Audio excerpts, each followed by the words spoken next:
You are listening to the Wealth Formula Podcast with Buck Joffrey.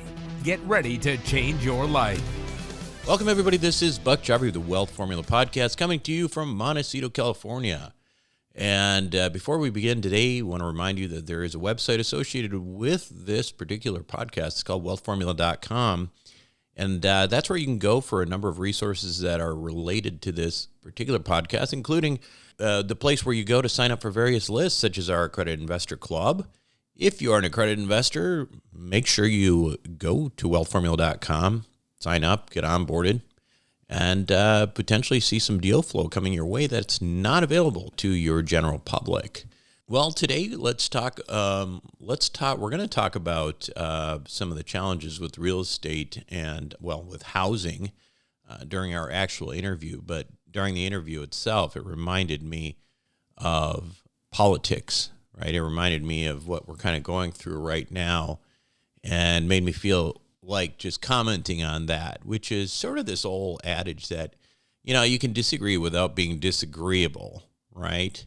But it doesn't seem like that these days. We're stuck in sort of a tribal mentality where it's less about what you believe and more about towing the line of your team. Now, maybe that's not an accurate description of my audience here, because you guys tend to be very smart. But in general, across the country, it's as if we've traded nationally any sort of rational or independent thought for knee-jerking sort of reactions following whatever the beliefs of a particular party or group hold. And the thing about it is they're not always even consistent on the side of the party. So it's really hard to understand where all of the vigor comes from.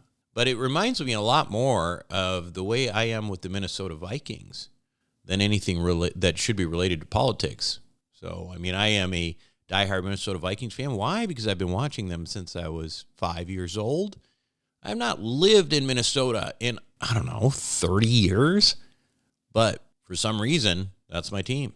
So I'm going down with the team. And that seems to be sort of the mentality sometimes these days when it comes to, having any sort of real or meaningful conversation, right? You can't have that. You only have to, it seems like most people just want to refer back to what their team says. It didn't used to always be that way, frankly. If you look back historically, and if anybody is interested in doing this, I really encourage you to look back, Google the debates between a guy by the name of Gore Vidal, I believe that was Al Gore's uncle, and William F. Buckley Jr.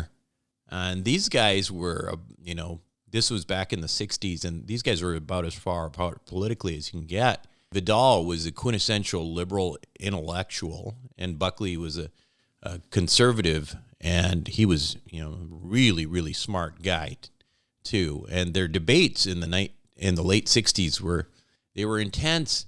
And yeah, they did get personal. At one point, Buckley called Vidal a queer because he is gay. And it was live on television. It was back then, it was a much bigger deal than it is even now.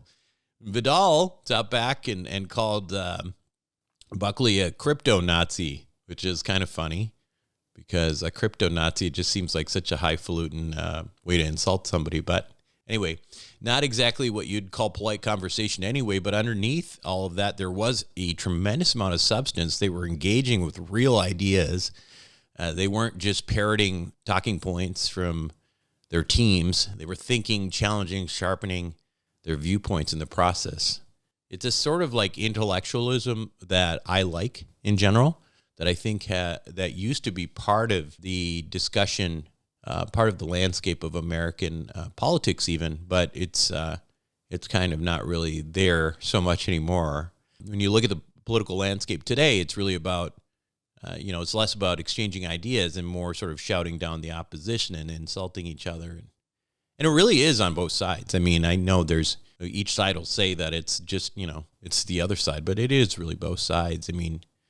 We've seen it, Twitter, cable news, around the dinner table, whatever, people shouting over each other.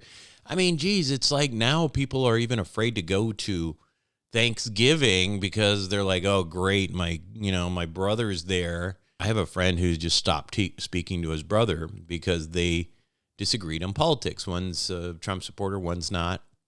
and they're very, very violent about it in terms of their feelings, and they don't even talk to each other anymore. And I think that's very, very sad. But it doesn't have to be that way. I mean, listen, even you look back, and when I was a kid, the first president that I really remember was Ronald Reagan, and who was a conservative. And at the time, Tip O'Neill was the Speaker of the House, and he was a very liberal Speaker of the House. And, they fought tooth and nail during the day over policy, but when work was done, these were guys that would grab a drink together, right? They didn't see each other as enemies. They saw each other as people who ultimately cared about the same things, right? And I think that's very true about Americans. We all want the same things. It's just that we have different perspectives.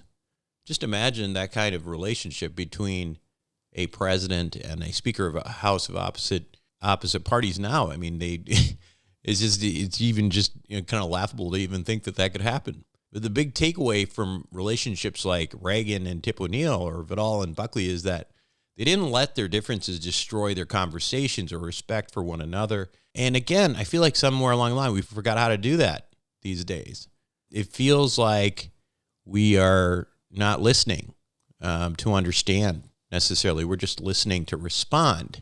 There's this saying that you don't really learn anything when you're talking. It's when you're actually listening. When you actually listen to someone you disagree with, you're not just doing them a favor. You're doing yourself a favor. You're growing. You're sharpening your own beliefs. You might even come out feeling even more resolved that you're right and the other side's wrong. You're gaining perspective either way. And believe me, this isn't just some fluffy feel-good idea. It's a practical skill that I believe will make you smarter, sharper, and resilient in everything you do. And listen, I know it's comfortable to stay in echo chambers. I mean, listen, that's one of the things with podcasts. I used to listen to a bunch of podcasts in this space, and I just realized that if I listened to a bunch of others, I started saying the same things they were saying, and those were not coming originally from my head, so I stopped listening to everybody else's podcast in this space. Now I listen to primarily Minnesota Vikings podcasts, primarily, and some health stuff like Longevity Junkie, which is my own, by the way.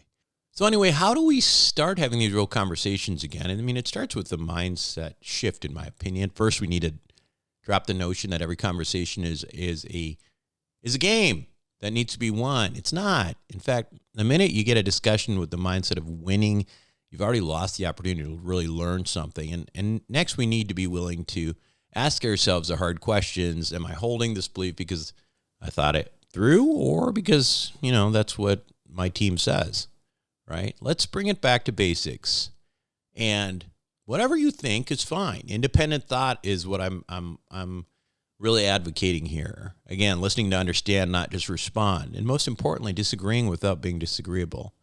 If we can do this, we can step away from some of that tribal mentality and start thinking for ourselves again and leave that kind of mentality for the National Football League, where it belongs and which I love. Anyway, why do I bring this all up anyway? Well, as it turns out, this week's guest in Wealth Formula podcast, well, he's going to talk on housing and policy and stuff. And he has very clearly sort of a different bent than me. I think he's a far more liberal, although I will say that there was some things I was surprised that we did agree on. I tried very hard to listen, and I didn't react violently. I did my best to try to learn his perspective, but at the same time, I challenged him where I thought it was necessary. Well, let me know how you think I did with the conversation that we will have right after these messages. You make a lot of money but are still worried about retirement. Maybe you didn't start earning until your 30s and now you're trying to catch up. And meanwhile, you've got a mortgage and private school to pay for and you feel like you're getting farther and farther behind. Good news. If you need to catch up on retirement, check out a program put out by some of the oldest and most prestigious life insurance companies in the world. It's called Wealth Accelerator. It can help you amplify your returns quickly, protect your money from creditors, and provide financial protection to your family if something happens to you. The concepts here are used by some of the wealthiest families in the world, and there's no reason why they can't be used by you. Check it out for yourself by going to wealthformulabanking.com. Again, that's wealthformulabanking.com. Welcome back to the show. Today, my guest on Wealth Formula Podcast is David Dworkin. He's the President and Chief Executive Officer of the National Housing Conference, which is the nation's oldest housing coalition, founded in 1931. Prior to joining the NHC in 2018, Mr. Dworkin was a senior policy advisor at the U.S. Department of the Treasury, where he advised the Treasury Department officials on matters related to housing and community development. David, welcome to Wealth Formula Podcast. Well, thanks for having me. I appreciate it. So great to have you on. I mean, obviously, these are interesting times in this in the housing market in general. You know, why don't we start out with this, just to understand kind of the perspective you're coming at things. Tell us a little bit about what the what you're doing there at the National Housing Conference. What exactly is the National Housing Conference? Sure. So we were founded as the Unlikely Coalition of Housing back in 1931. Our founder, Mary Simkovich, realized that nobody was listening to her as a liberal advocate for housing policy. The United States had actually never spent a penny for affordable housing in our history. And given the Great Depression, if she partnered with home builders and other advocates from banks and religious figures, people would listen to us. And our slogan became housing is jobs and jobs is housing. Got it. And we advocated for most of the housing policy that was passed during the first two-thirds of the 20th century. We've been very active since then. One of the things that I've really stressed and that policymakers appreciate is that our membership is so diverse. Some of our members actually sue each other from time to time. And so whether you're conservative or progressive or anywhere in between, you'll recognize our membership list and find plenty of people there you agree with. And we look for the highest common denominator of agreement. And we often find it, I think, more than most people expect. So Sure. that's been our strength, also my challenge from time to time. And right now, it seems like there's a lot of agreement out there that housing affordability is a major problem, and we've got to work together and find a way to fix it. So let me ask you this, because obviously we are looking at an environment that certainly inflation seems to be coming down. We are on, as we record this, we're a couple days from what is likely to be the first of a few rate cuts by the Fed. That doesn't mean, though, that prices in housing are going to come down, though. I mean, right? I mean, prices right now they're high and probably are going to stay that way. Well, the first priority is to stop the housing inflation. Right.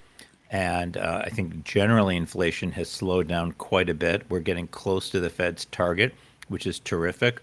I think that we are going to see a rate cut and certainly more in the future. That's going to help people better afford to buy a first home, but also move up or down based on what their needs are. A lot of folks who have low rates are locked in, and as rates go down, it'll be easier for them to justify resizing. And that creates more properties for first-time home buyers. But our bigger problem is that we just have not built enough housing over the last 15 years. And the law of supply and demand is never repealed. And so with not enough housing production, you get much higher housing prices. As we build more housing, what we're going to see is there's going to be less pressure on increasing housing prices. But I don't expect housing prices to come down dramatically. Instead, if we can keep them flat, incomes will gradually catch up and we'll break this cycle. It's the equivalent in housing to the soft landing the Fed is trying to achieve in terms of rates and inflation. We don't want to see a crash in housing prices. What we want is for people to better afford buying a new home or paying their rent. And that, I think, is going to take some time. We did not get into this crisis overnight. Sure. We're not going to get out of it overnight. And we're just going to have to deal with this by building a unit at a time and keep doing it. You know, some of the discussions in this world, especially around the election, relating to things like price fixing, rent control. How does the government rent control impact real estate sector? I mean, does it help? I mean, at the end of the day, or are we just kind of putting a Band-Aid on a much bigger issue and potentially causing other problems? Well, I think we would cause a lot of problems by having rent control. It doesn't work. Right. It philosophically, I get why some people are supportive of it. You keep hearing the rent is too damn high, and the rent is too high. But when you put a artificial cap on a market, what ends up happening is that people raise rent anywhere they can to make up the difference. And when the cap comes off, houses will escalate, housing prices will escalate to reach their natural level. It is a huge disincentive to building more housing. And so it just doesn't work. Yeah. I think that, on the other hand, what is problematic is this issue of algorithmic price fixing. And that we need to take a really careful look at. Price fixing is illegal. Using computers to do it for you should also be illegal. And we want to make sure that that is not happening, and where it is, we put a stop to it. And I think there's What does that mean, algorithmic? broad support for that. If you could, maybe you could tell me what you mean. Sure. Yeah. So, landlords have to decide where I'm going to raise my rent and how much. And they try to predict the market, and there's competition. If I raise my rent higher than you, people are going to choose your unit. And as a result, there's pressure on me to keep prices down so that I don't have vacancies, because I'm not making any money on a unit that's empty. That's how a healthy market will work. But if both of us are using an algorithm and having a computer program we've both purchased tell us what the price could maximally be, then we're going to both end up charging the exact same rent. And that is going to create a disruption in the market, and it's not going to be an efficient market. And as a result, housing prices are going to go up, rents are going to go up, because we're basically price fixing without talking to each other. And I think that's a real problem, and that is not sustainable. And I suspect that regardless of whether you're a Democrat or a Republican being elected to either Congress or the White House, you're going to have something to say about that. Yeah, I mean, I see your point, but I guess the question for me, when I think about what you're talking about, is, how do you ban technology? Like, I mean, essentially, what landlords are doing there are looking at what everybody else is charging and trying to figure out what price that they should charge for rent. I'm not making necessarily a judgment on that, but how do you isn't that another form of price control, essentially? If you stop people from setting their own rent, I mean, isn't that a disruption of the free market? No problem setting your own rent. If you're doing it using software that functionally colludes with all the other people who are setting rent, right, that's the problem. So how do you prevent that, though? I mean, that's preventing. Well, if you're, yeah, sure, I get it. It's the problem is that, and what you can prevent is having software that basically brings the market together into a single price scale. And so it's fine if I'm using whatever means I have to determine what's the best rent for the units that I own. But if that's taking in data from everyone else and coming up with the same number for us, then that's price fixing. You can't do that in any number of industries around the country, and so you shouldn't be able to do it here either. So you shouldn't be able to use market data? I'm sorry, There's nothing wrong with using market data. Okay. I think the issue is that if I'm using the same software and it's giving me the same answer, then that's the problem. Okay. And so, you see this with gas prices. There's a fair range of gas prices in the market based on what station you choose. But if you're at a corner with 3 gas stations on it, they're generally going to be the same price. And that's fine. The guy can look out the window and see what the price is. But if he's going to use software to say everybody's going to have the exact same price for gasoline, that's going to be clear pretty quickly, and that's not done. And again, I'm just trying to get clarity on this. I'm not really judging it one way or another, but I just don't understand how you would possibly enforce the ability of a landlord to participate in technology. And you're basically saying we want you to not know what's going on, or I don't really understand how you would possibly enforce something like that. I think this is something we're going to have to take a closer look at and develop a regulatory regime that addresses this. But it's where you start is when rents are identical. And then the question is, how did you get there? And if you got there by making your own judgment, there's nothing wrong with that. If you got there because you're using software that other people are using that is giving you the same answer, then that's something that I think regulators need to take a close look at. Okay, got it. Okay. No one is saying it's going to be easy. Buck. Yeah, I hear you. I'm just trying. It's only going to get harder. Yeah, and understand. I'm kind of approaching this too as a person who's a landlord. So I'm trying to understand. Kind of like what I mean. What, I'm thinking as a landlord, like, well, what are you gonna? You want to prevent me from knowing or prevent me from doing so? But I understand your point, and it's the algorithm that's the issue, not the data. Right. Okay. Let's talk a little bit more about the some of the stances in the election, and one of the ones that I noticed from Kamala Harris specifically was basically a home buyer, or I think it was a first-time home buyer assistance of $25,000 for a down payment. I'm totally curious on your perspective on this because, again, from a purely logical perspective, I think to myself, well, wouldn't that just drive up the cost of the house by $25,000? Because I know if I can get a little bit more, that people will be able to pay a little bit more. So how does that make sense? Well, that is absolutely a risk that we have to pay a lot of attention to because that would defeat the whole purpose. Then the federal government is basically just driving up home prices. The increase in home prices. Right. We actually did that on purpose during the Great Recession because housing prices were falling so fast.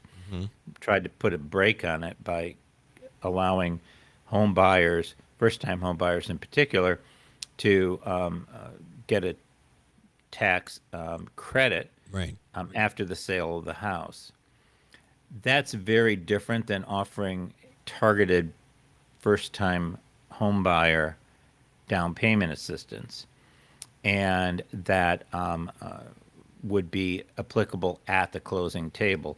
That means it's got to be a cash incentive, something that the government is paying for and coming up with its own offsets for, and the meaning budget offsets, how you're going to pay for it. It's going to be more limited than I think people generally like, but the home buyer, and our preference is that it be limited to first-generation home buyers, people who don't have the benefit of intergenerational wealth, is going to get that money and use it for down payment.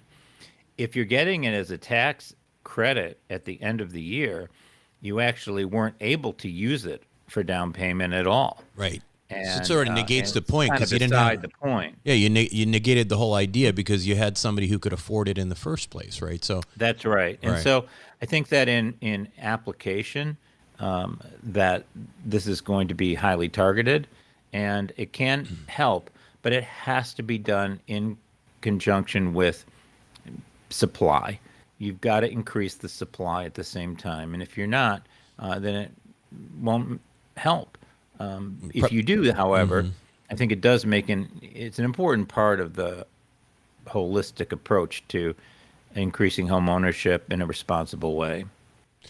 Yeah, again, I think there's a lot of issues around that. Like, how do you limit this to, I mean, what do you constitute as intergenerational wealth? And then on top of that, you're assuming that intergenerational wealth will actually be transferred. I guess some of those issues I would, I know the audience is probably wondering some of those things. So just comment on that for us. I think the issue is not that intergenerational wealth is bad. I certainly don't think so. I got all the benefits of that. My dad was the first home buyer in his history of his family. He was able to do that through a government program, the GI Bill of Rights, because he served in World War II. And as a result, he built wealth through his home, ultimately was able to pass that on to me in the form of what I call the daddy down payment loan, which a lot of us get. And also the presumption growing up that I would be a homeowner, not the case in families where no one has ever been a homeowner. And the advice I got from my father, because he went through that process. And when I say my father, I really mean parents. In Yeah. my case, it was my dad. And I think that's a benefit for which I'm very grateful, but that a lot of people didn't get or weren't able to use. And so by saying, if your parents weren't homeowners, and we have to define exactly what that means, then, and there's a bunch of different ways you could define it, but it's easy enough to come up with a common definition, then you would qualify for this benefit. And that is a way, I think, to increase both home ownership, make housing more affordable, and also to help narrow the racial home ownership gap. Because, when my dad got his VA loan and the GI Bill of Rights, which also allowed him to go to college, people of color who served at the same time he did weren't even allowed to serve in his unit, and ultimately were not able to use that benefit. So I think this is not about giving somebody something that nobody else can get. This is about giving something to folks who weren't able to use the benefit that the rest of us received. It's not just people of color. There are a lot of folks who grew up in highly underserved communities who were white who also will benefit from this. And seems like a reasonable way to spread the wealth without it being a zero-sum game. Have a bigger pie. We don't have to cut the pie into smaller pieces. Let's talk a little bit about insurance. Insurance rates insurance has gone way up. It's a part of the real estate sector that I, certainly at the level of apartments as a landlord, I'm feeling every day, but it's certainly even, where I live in a luxury area in central coast of California here. I mean, the insurance is extremely expensive, and I can only imagine that's probably all the way down, the different demographics that in itself could be inhibitory for people to buy real estate. I mean, it's one thing to pay your mortgage, but you got to tack on the insurance costs as well. So love to get your thoughts on that. Absolutely. And insurance is a huge problem. You know that as well as anybody. It is definitely not just for luxury buildings. It's for all levels of affordability and for both single family and multifamily. The insurance companies are struggling with the cost of insuring in areas that are vulnerable to major climate events. And this includes hurricanes, fires, as you probably experience, and earthquakes, but also tornadoes and various forms of flooding. As weather has gotten worse as a result of climate changing, and we can completely set aside the issue of why climate is changing or what we need to do to stop it from changing. That's an important debate to have. I have my own opinions about that as well. Setting that aside, there is no question we are having a lot more adverse climate events, and that has driven up the price of insurance. There's also no indication that that's going to reverse itself anytime soon. So we've got to come up with some better way of dealing with this. And I would love to tell you, oh, I've got a plan. It's easy. It is not easy. But as you know, you have fixed costs and you have rising costs, and you have made decisions on how much debt you're going to have and what you're charging in terms of rent based on that. If one of those costs starts increasing exponentially, you're going to have a huge problem.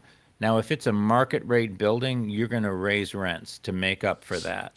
On the other hand, if it's a subsidized building and you can't raise rents, you're going to end up compressing your reserves. You're going to not have the kind of money you need to make repairs.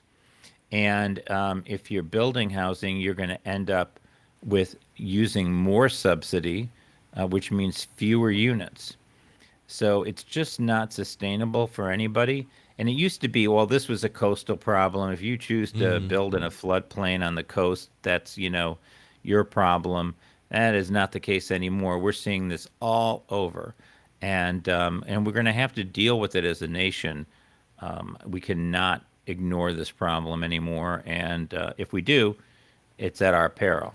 Yeah, and I want to emphasize that point too, because I think the insurance issues are as important for renters as they are for the landlords and homeowners side, because ultimately, unless, like you said, you're in a some sort of subsidized housing, all that we can do is try to drive up rents so that we can actually pay the bills and not lose a property in that situation. So to me, it seems like that's an area that potentially could use some government intervention. I mean, could use some subsidy or something like that to at least sort of, if not, decrease the actual costs, but at least try to mitigate extreme rises in insurance, which, I mean, we've seen particularly in Texas, in the Dallas-Fort Worth area, for example. I mean, it's just been insane, how much that is. But I'm curious if there is any efforts to try to get the government. That's an area the government, we probably would invite to help out a little bit. So, yeah, there are increasing efforts to do this, to come up with a plan. We don't have one yet. Yeah, I think that we definitely, in the affordable space, we're seeing nonprofits selling properties into the market in order to come up with the funds to make other properties viable. That doesn't make sense from a policy perspective. What's happening in the market rate sector. You're right. This is one of the things we did with the pandemic. When you have a major event that's having an impact on people without them having any responsibility for it, any ability to control it, and it's happening all over the country, you're going to have some government intervention. It's one of the reasons why we saw that kind of intervention occurring during both the Trump and the Biden administrations. Mm-hmm. What we do have to do is come up with a way to address this that isn't about just saying, oh, well, it's all the insurance company's fault and we're just going to tell them you can't raise rates. That has happened in California, for instance, where there have been restrictions on raising rates, right. And the result is that insurance companies just pull out of the market. Yep. And that's not an answer. So we're going to have to really look at how the federal government provides some assistance here and do it in a way that is fair. And we're going to have to do a lot better job than we did with the National Flood Insurance Program, which is constantly on the verge of bankruptcy, and never do we see a real effort to fix it that's successful. We end up just kicking the can down the road. This is not a can you can just continue to kick down the road. What's your thoughts in terms of the best way to increase housing units? Particularly, I'm thinking about various types of partnerships that would benefit the private sector and incentivize builders. I'm curious on your take on that. So I think there are a couple things that are going to be important. One is through the tax code, and that's essential. And the other is through addressing zoning and other regulatory impediments to building housing that's affordable. In terms of zoning, it's easy for people to say, well, I don't want any change in my community. I'm happy if there's change in yours. Right. And we see this reluctance to allow multifamily housing in communities both in terms of affordable and market rate. I'm sure you've had to deal with that yourself. When you take that approach that you don't want affordable housing in your backyard, what you're going to end up with is homeless people in your front yard. And we certainly know what that looks like. And it's not just in California. We're seeing that in communities throughout the entire country in areas that have never experienced it before. Right. And so when the people who make our coffee, who make our, sell our groceries, who wait on us in our retail stores can't afford to live anywhere near where they work, we got a problem. And that's what we're really talking about when we talk about both affordable housing and low-income housing. People who are engaging with us every day and who work for a living are not able to afford housing. So we need to deal with the regulatory impediments. In California, it's common for developers to have to pay over $100,000 developer fee per unit. That's ridiculous. Yeah. And as bad as it is for market rate housing, you can imagine the impact it has on affordable. Right. The other thing we need to do is look at how we use the tax code to incentivize builders to build housing that's affordable. And the most successful way we've done that is through the low-income housing tax credit. It provides tax credits that are then sold into a pretty healthy market to give equity in the buildings that makes it possible to build homes that are affordable to most people. And there's also a new tax credit that would impact home ownership in areas where housing prices are actually too low. You do see some of that in the Central Valley, but mostly you see it in the industrial belt of the country, as well as in rural areas where housing prices are so low that you can't afford to make a mortgage on it from the bank's perspective, or finance a rehab or new construction. And this tax credit would help close that gap. It's called the Neighborhood Homes Investment Act.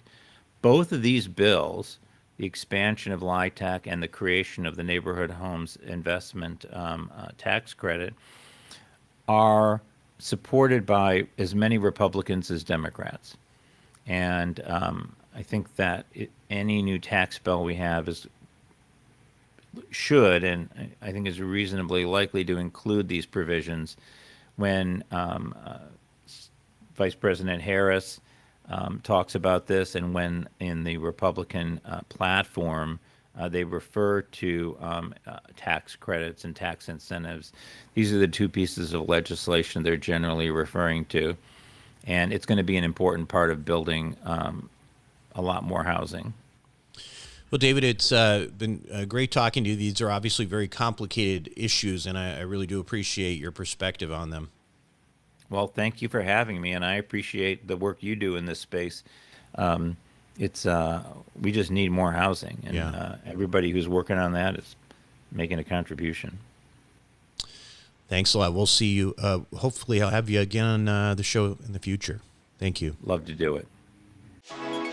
Wealth Formula Banking is an ingenious concept powered by whole life insurance. But instead of acting just as a safety net, the strategy supercharges your investments. First, you create a personal financial reservoir that grows at a compounding interest rate, much higher than any bank savings account. As your money accumulates, you borrow from your own bank to invest in other cash-flowing investments. Here's the key. Even though you've borrowed money at a simple interest rate, your insurance company keeps paying you compound interest on that money, even though you've borrowed it. Net result, you make money in two places at the same time. That's why your investments get supercharged. This isn't a new technique. It's a refined strategy used by some of the wealthiest families in history, and it uses century-old, rock-solid insurance companies as its backbone. Turbocharge your investments. Visit wealthformulabanking.com. Again, that's wealthformulabanking.com.